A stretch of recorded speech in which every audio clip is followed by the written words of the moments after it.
Assalamualaikum warahmatullahi wabarakatuh. Yang terhormat Ibu Dr. Triska Susilan India, selaku dosen pengajar dari mata kuliah survei konsumsi pangan untuk praktikum. Perkenalkan, saya Safani Warapsari dengan NIM akhir 102. Pada kesempatan kali ini, saya akan menjelaskan hasil dari praktikum analisis variasi konsumsi dengan menggunakan metode DQAI dan juga MDDW. Oke, yang pertama adalah pengertian terkait DQAI. Lalu apa sih DQAI itu? DQAI sendiri merupakan instrumen penilaian kualitas diet melalui pendekatan standar dengan menggunakan 4 komponen utama, yakni variety, adequacy, moderation, dan juga overall balance, dengan menilai keberagaman kelompok pangan hingga distribusi makronutrien. Memiliki rentang skor 0 hingga 100, di mana skor tinggi menunjukkan diet yang semakin sesuai dengan rekomendasi kesehatan global. Kemudian pengertian dari MDDW, apa sih MDDW itu? MDDW merupakan indikator kelompok pangan yang dirancang untuk menilai kecukupan mikronutrien pada perempuan usia 15 hingga 49 tahun. Responden akan dianggap memenuhi jika ia melaporkan mampu mengonsumsi lebih dari sama dengan 5 dari 10 kelompok pangan yang telah dicatat selama 24 jam terakhir. 10 kelompok pangan ini meliputi biji-bijian, polong, kacang dan biji, susu dan produk susu, daging, unggas atau ikan, telur, sayuran berdaun hijau gelap, sayuran lain dan buah-buahan, serta buah kaya vitamin dan juga minyak dan lemak serta produk manis tertentu. Kemudian berikut merupakan data diri dari responden yang diambil datanya pada penelitian pada observasi ini. Nama respondennya sendiri adalah Nyonya ANM dengan jenis kelamin perempuan usia 20 tahun. Berikut merupakan gambaran singkat dari hasil perhitungan DQAI. Untuk selengkapnya bisa dilihat di laporan, yang mana hasil ini menunjukkan bahwa skor total DQAI dari Nyonya NM sendiri adalah 41 atau kualitas dietnya ini rendah, di mana responden ini belum memenuhi prinsip gizi seimbang. Kemudian apabila dilihat dari komponen variety-nya masih terbatas pada beberapa kelompok pangan tertentu seperti nasi, ayam, tempe, dan sayur tanpa adanya buah, daging, atau makanan protein hewani lain.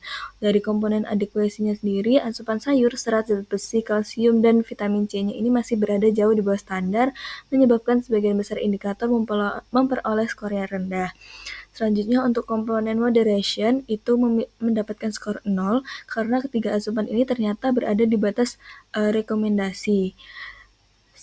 Kemudian dari komponen overall balance, karbohidrat mencapai 63,15% dari total energi, sementara lemak yang hanya 9,26% ini menunjukkan bahwa terdapat perbandingan jauh antar komponen dalam overall balance tersebut, menandakan adanya ketidakseimbangan konsumsi. Kemudian berikut merupakan analisis atau hasil perhitungan dari MDDW, di mana responden ini mengonsumsi 5 dari 10 kelompok pangan indikator MDDW, yakni serealia, kacang-kacangan, pangan hewani, dan sayur. Responden ini menandakan mencapai batas minimum karena memenuhi 5 dari 10, namun masih terdapat beberapa kelompok pangan yang tidak dikonsumsi sama sekali, yang menunjukkan bahwa pola makan dari responden masih belum beragam. Kemudian berikut merupakan rekomendasi untuk responden berdasarkan DQAI-nya.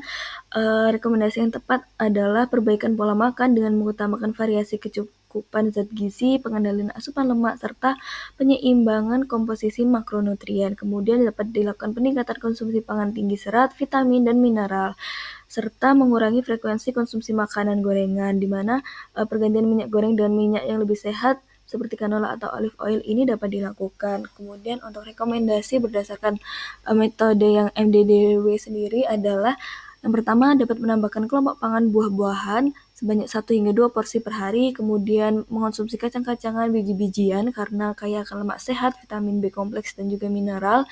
Kemudian dapat mengonsumsi 2 hingga 3 kali seminggu makanan hewani untuk meningkatkan variasi mineral khususnya zat besi heme dan juga omega 3.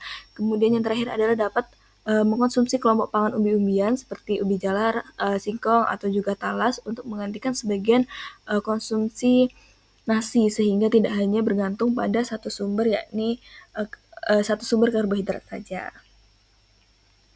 Baik, berikut merupakan kelebihan dan kekurangan dari masing-masing metode, di mana DQI sendiri kelebihannya adalah dapat mengukur kualitas diet secara komprehensif, mampu menilai kualitas diet baik kekurangan maupun kelebihan, serta sensitif untuk mengidentifikasi pola makan yang tidak seimbang. Sementara kekurangannya adalah bergantung pada akurasi data food recall atau FFQ, di mana dengan menggunakan food recall ini dapat terjadi bias yang memengaruhi akurasi skor, kemudian tidak mempertimbangkan kualitas makanan secara rinci, tidak terlalu sensitif terhadap pola makanan modern atau makan yang ultra processed food, serta membutuhkan data kandungan gizi yang lengkap. Sementara untuk MDDW sendiri, dari kelebihannya adalah indikatornya terbilang sederhana namun valid untuk menilai kecukupan mikronutrien, kemudian mudah digunakan di lapangan dan tidak memerlukan perhitungan zat gizi. Sementara untuk kekurangan dari metode MDDW sendiri adalah tidak menilai kuantitas makanan, tidak menilai kualitas pangan dalam kelompok, sensitif terhadap variasi harian pangan,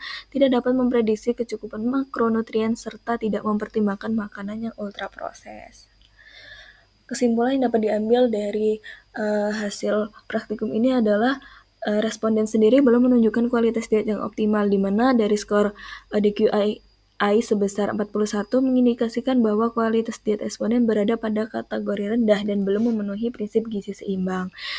Kemudian meskipun indikator MDDW-nya menunjukkan mengonsumsi 5 dari 10, namun konsumsi ini minim pada kelompok pangan tertentu, sehingga berpotensi menyebabkan kekurangan mikronutrien jangka panjang. Hal ini menunjukkan bahwa pola diet dari responden sendiri masih membutuhkan perbaikan dari variasi, kecukupan, dan moderasi agar dapat mendukung diet yang optimal. Sehingga saran yang dapat diberikan adalah memperluas variasi konsumsi harian dengan menambah kelompok pangan, utamanya pada buah, sayur, kacang-kacangan, biji-bijian, serta sumber protein hewani, kemudian mengurangi frekuensi konsumsi makanan yang tinggi lemak jenuh dan makanan olahan, serta menurunkan porsi karbohidrat berlebih dan meningkatkan konsumsi lemak sehat dari ikan, alpukat, serta kacang-kacangan. Sekian yang dapat saya sampaikan. Terima kasih. Kurang lebihnya mohon maaf. Wassalamualaikum warahmatullahi wabarakatuh.